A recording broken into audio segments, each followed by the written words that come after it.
Hello friends, welcome to I exam भी। I am Sushil Ragade, ex manager Reserve Bank of India. और आपको पता है अभी अभी नाबार्ड डेवलपमेंट असिस्टेंट का नोटिफिकेशन आया है। और इसके पहले ही मैंने आपको बता दिया था 3 वीक्स बिफोर कि नाबार्ड का डेवलपमेंट असिस्टेंट का नोटिफिकेशन आ रहा है। और काफ़ी साल के बाद, आई थिंक 2-3 साल के बाद ये आ रहा है। और काफ़ी अच्छा एक अपॉर्चुनिटी है स्पेसिफिकली ऐसे लोगों के लिए कि जिनका एज 30 से ज़्यादा हो गया है।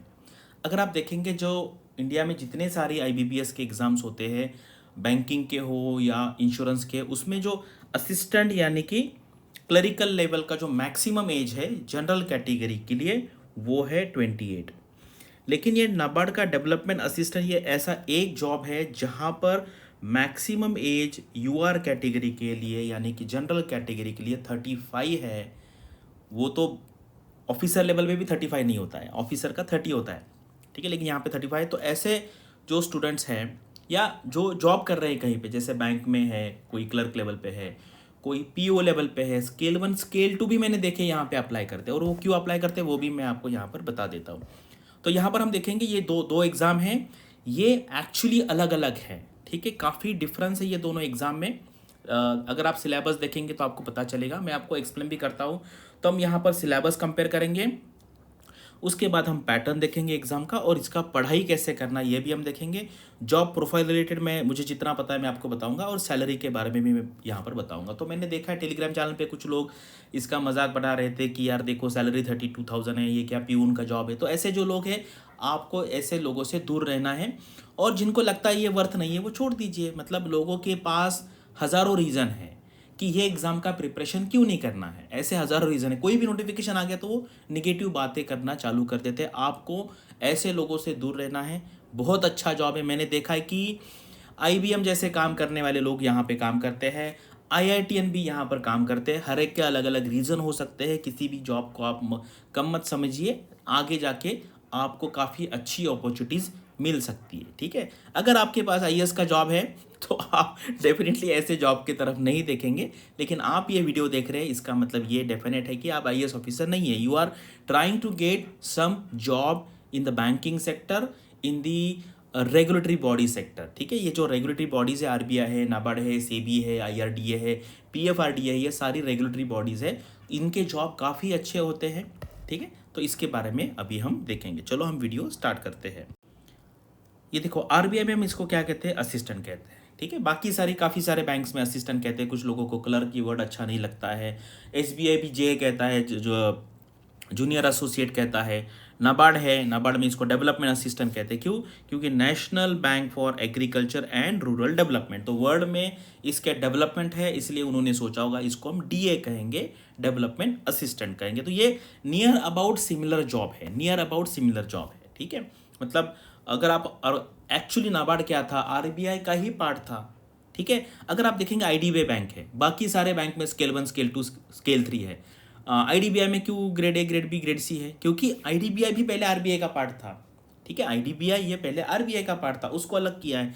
नाबार्ड भी पहले आरबीआई का पार्ट था, यानी कि वहाँ पे एक डिपार्टमेंट था, वो अलग निकाला। इसलिए वो जो स्ट्रक्चर है, ग्रेड ए यहाँ पे भी ग्रेड है, यहाँ पे ग्रेड बी है, यहाँ पे भी ग्रेड बी, सिमिलर स्ट्रक्चर है। इसीलिए असिस्टेंट एंड डेवलपमेंट असिस्टेंट ये सिमिलर लेवल का जॉब है, सेम नहीं कह सकते हम, सिमिलर। तो ये देखिए, इसके बारे में मैं वो फिर से रिपीट नहीं करूँगा, इसलिए अभी ये जो है आरबीआई असिस्टेंट का जो सैलरी स्ट्रक्चर है वो चेंज हुआ है, ठीक है। सारा पकड़ के ग्रॉस सैलरी पर्क्स पकड़ के आरबीआई असिस्टेंट का जो सीटीसी आता है वो 1 लाख आता है पर मंथ, ठीक है। इसके बारे में और मैंने सैलरी स्लिप भी दिखा दिया, ये नया सैलरी स्लिप है आरबीआई असिस्टेंट का। नाबार्ड में थोड़ा सा टाइम लग रहा है वो रिवाइज होने में, लेकिन उसके बाद नाबार्ड में भी ये मुझे लगता है अगले 3-4 महीने में ये हो जाएगा। यानी कि आप जब ज्वाइन करेंगे तो आपको नए रिवाइज्ड जो सैलरी स्ट्रक्चर है उसके हिसाब से आपको सैलरी मिलेगी, अगर आपका सिलेक्शन होता है। इतना आसान नहीं है, आप ऐसा मत कहो कि मुझे नहीं जाना, मतलब कोई आपको नहीं दे रहा है कि यार ले लो जाओ, ऐसा नहीं है। काफ़ी कंपटीशन है, लाखों लोग यहाँ पर अप्लाई करेंगे, जो क्लर्क में है, जो पीओ में है, जो स्केल 2 में है, ऐसे सारे लोग यहाँ पर अप्लाई करने वाले। तो ऐसा इतना आसान नहीं है कि आप कहेंगे कि मुझे नहीं चाहिए। आपको काफ़ी कम्पीट करने के बाद सिलेक्शन लेना पड़ेगा, और फिर बाद में आप कह सकते हैं कि मुझे जाना है या नहीं जाना है, वो अलग बात है। लेकिन अभी से मत कहो कि मुझे नहीं जाना है, ठीक है। ये पूरा सैलरी मैंने एक्चुअल सैलरी आरबीआई का दिखा दिया है, एंड मैं आपको बताता हूँ कि क्या आगे जाके जो नोटिफिकेशन में अभी जो दिया हुआ है नाबार्ड डेवलपमेंट असिस्टेंट के, वो आगे जाके कैसे चेंज होने वाला है, ये मैं आपको बता। ये जो है ये है आपका आरबीआई असिस्टेंट का पैटर्न, ठीक है। सिलेबस नहीं होता है, जहाँ पर क्वांट, इंग्लिश, रीजनिंग ऐसे जो टॉपिक होते हैं ना, वहाँ पर कोई सिलेबस नहीं होता है, सिलेबस देते ही नहीं। आपको एक आइडिया लेना होता है जो प्रीवियस ईयर के क्वेश्चन पेपर हो रहे हैं, और ये आईबीपीएस एग्जाम लेता है, इसलिए आईबीपीएस के तरफ से पिछले जो क्वेश्चन पेपर होते हैं वो देख के आप आइडिया लगा सकते हो। ये एग्जाम बहुत ईजी होता है, ईजी होता है क्वेश्चन सॉल्व करने के लिए, सिलेक्शन के लिए नहीं, ठीक है। ये दो बातें हैं, एग्जाम इजी होना, एग्जाम डिफिकल्ट होना, और सिलेक्शन इजी होना, सिलेक्शन डिफिकल्ट होना, ये दो अलग बात है। ये पेपर इतना इजी होता है कि 10वीं के बच्चे को भी आएगा, लेकिन 60 मिनट्स में 100 क्वेश्चन अटेम्प्ट करके 95 के ऊपर मार्क लाना, ये बड़ी बात है। यानी कि ये जो एग्ज़ाम है नाबार्ड आरबीआई असिस्टेंट का, ये स्पीड का गेम है, और ये उसका मेंस का पैटर्न है, ठीक है। रीजनिंग है, इंग्लिश है, एनए, यहाँ पे एनए कहते हैं, एनए यानी कि न्यूमेरिकल एबिलिटी, यानी कि मैक्सिमम कैलकुलेशन ओरिएंटेड क्वेश्चन रहेंगे। ये जीए है और ये कंप्यूटर है। मैंने इसका आपको एग्जाम का डेट बता दिया है पहले से ही, आरबीआई असिस्टेंट का, आप तैयारी के लिए लग जाइए। अभी ये देखिए, ये जो अभी रिसेंटली जो नोटिफिकेशन आया था आरबीआई असिस्टेंट का, उसका पे स्केल देखिए कितना है, 20,700, ठीक है। और जो ग्रेजुएट होते हैं ना, उनको काफ़ी इनिशियली 3-4 इंक्रीमेंट या 2 इंक्रीमेंट यहाँ पर मिल जाते हैं, ठीक है।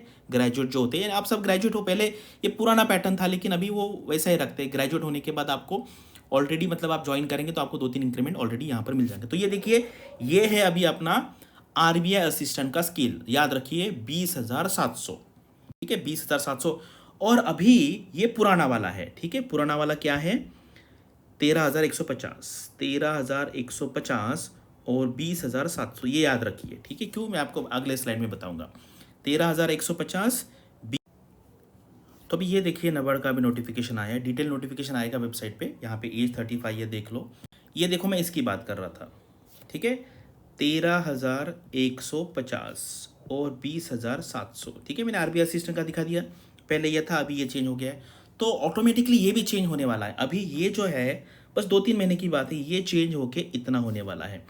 और ये जो है, ये जो सैलरी दिया जाता है, ये नियर अबाउट 50,000 के आसपास हो जाएगा, ठीक है। मतलब पर्क्स भी बढ़ जाएंगे, एंड ओवरऑल अगर आप रेसिडेंशियल अरेंजमेंट ये वो इतना सारा करके, ये भी आरबीआई का अगर मान लीजिए 1 लाख है, तो ये नियर अबाउट 75 to 80K के आसपास रहने के चांसेस है। मैं ये कंजर्वेटिव ले रहा हूँ, ठीक है, ये मैं आपको कंजर्वेटिव, इससे ज़्यादा भी हो सकता है। तो ये है, और ये अगर आप कहेंगे कि पीओ का सैलरी अगर 100 है, तो ये नियर अबाउट 90 के आसपास रहेगा उसका कंपैरिजन में।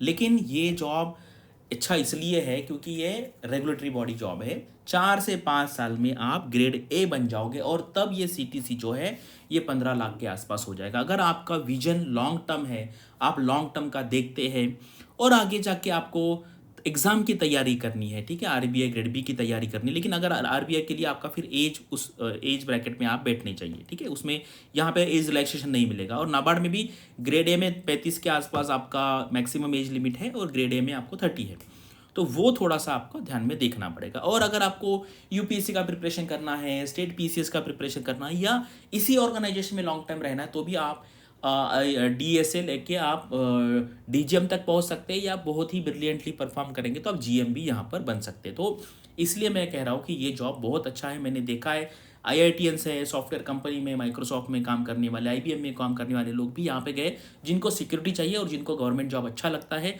एक स्टेबिलिटी आपको मिलेगी, आप बड़े बड़े सिटी में रहेंगे, ठीक है। ये हर एक का अगला अगला, मतलब अपना अपना जो है वो प्रेफरेंस होता है। ऐसा मत कहिए कि माइक्रोसॉफ्ट वाला यहाँ पे क्यों आ गया, आ गया तो आ गया, तो आप उसको जाके पूछ सकते हैं, ठीक है। और ये है अभी आपका नाबार्ड डीए का पैटर्न, ठीक है। नाबार्ड डीए का जो पैटर्न है ये है, और ये काफ़ी अलग है, आप इसको कंपेयर मत कीजिए, क्योंकि यहाँ पर डिस्क्रिप्टिव है।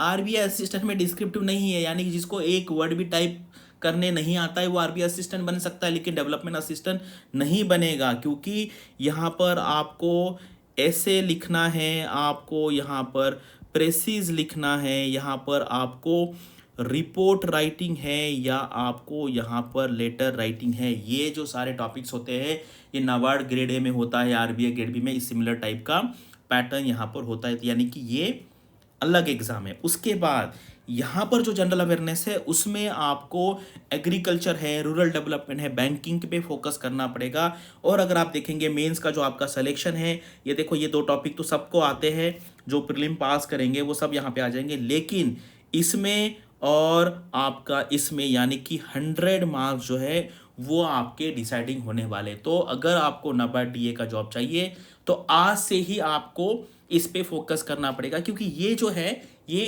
इजी है, मतलब पढ़ाई करने की बात कर रहा हूँ मैं, पास होना नहीं, पढ़ाई करना, ठीक है, क्योंकि कंपटीशन बहुत रहने वाला है।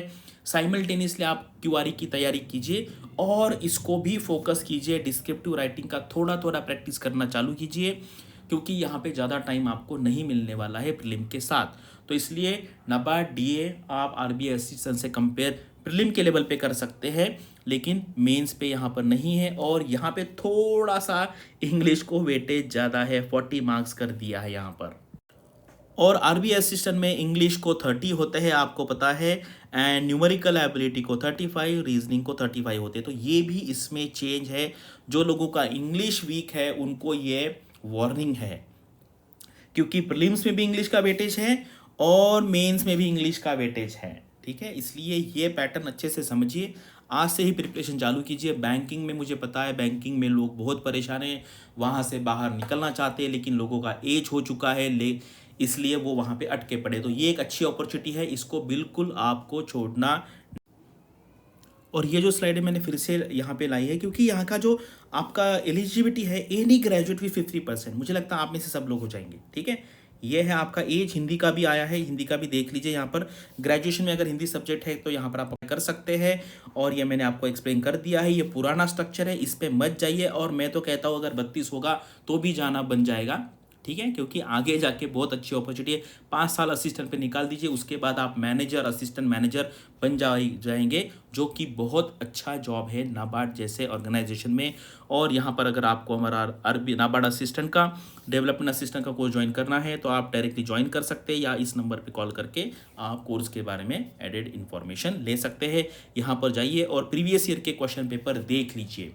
2019 में, 2018 में इसका एग्जाम हुआ था, वो क्वेश्चन पेपर यहाँ पर देख लीजिए आप। और तैयारी आज से की चालू कीजिए, क्योंकि यहाँ पर एग्रीकल्चर, रूरल डेवलपमेंट, बैंकिंग का आपको करंट अफेयर्स का नॉलेज होना चाहिए, एंड डिस्क्रिप्टिव पैटर्न भी यहाँ पर है। अगर आप नाबार्ड का एग्जाम दिया, मैं जनरल ग्रेड की बात कर रहा हूँ, अगर आपका एग्जाम है, आपका स्कोर 40 से ज़्यादा आ रहा है, तो आप यहाँ पर हमारा फेज 2 का कोर्स ज्वाइन कर सकते हैं। अगर आपका सिलेक्शन नहीं होता है, बैड लक अगर है आपका और सिलेक्शन नहीं हुआ, तो फिर आपका पैसा यहाँ पर रिटर्न किया जाएगा। और अगर आपको आरबीआई नाबार्ड डेवलपमेंट असिस्टेंट की तैयारी साथ करनी है तो हमारा कॉम्बो कोर्स भी अवेलेबल है, यहाँ पर आपको फ्लैट 60% डिस्काउंट यहाँ पर आपको जाएगा, ठीक है।